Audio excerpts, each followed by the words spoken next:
আজকে শুক্রবার। আজকে আমি খিচুড়ি রান্না করতেছি।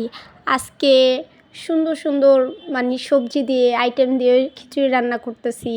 হ্যাঁ, আমার মেয়েটা খুব খিচুড়ি পছন্দ করে। আর আমার ছেলেটা নামাজ পড়তে গেছে। তাড়াতাড়ি নামাজ পড়ে এসেই বলবো, আম্মু খাবার দাও খাবার দাও। এই জন্য তাড়াহুড়া করতেছি রান্না বাড়া। আর এই যে দেখতেছেন আস্তে আস্তে পেঁয়াজ আলু এটি দিয়ে মিক্সচার করতেছি। এত পারদর্শী তো না, একটু আস্তে আস্তে করতেছি। আর সবচেয়ে মেন কথা হইল কি, মনের খোরাক হলো সবচেয়ে বড় খোরাক, তাই না? এই আস্তে আস্তে আপনাদের সাথে শেয়ার করতেছি, কথা বলতেছি, আমার রান্না বান্না দেখাইতেছি। আমার তো খুব ভালো লাগে। আর একা একা কী করবো, আপনার ভাইয়াও বিদেশ। বসে বোরিং হয়ে যায়। মেয়েও বলে একটু ভিডিও বানাও, তোমার টাইম কেটে যাইব। বাচ্চাদের নিয়ে একটু গল্প করি। আর যারা যারা রান্না বান্না না পারেন, তারা রান্না দেখে শিখতে পারেন। আমিও একসময় রান্না পারি নাই।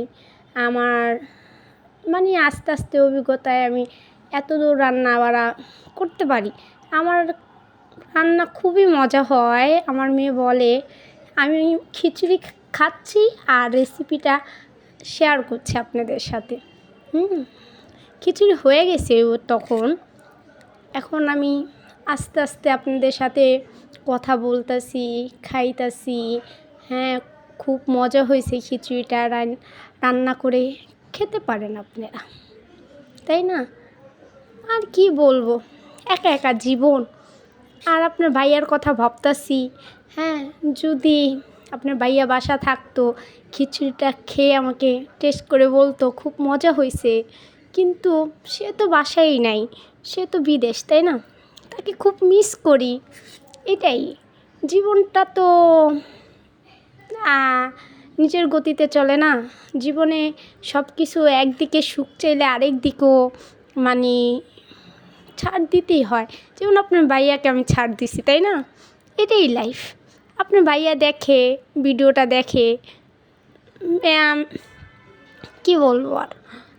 আবেগে কথাটা বলে ফেললাম, তাই না? খুব খারাপ লাগে একটা জিনিস, ভালো জিনিস রান্না করে যদি আমি খাই না, খুব খারাপ লাগে আপনার ভাইয়ার জন্য।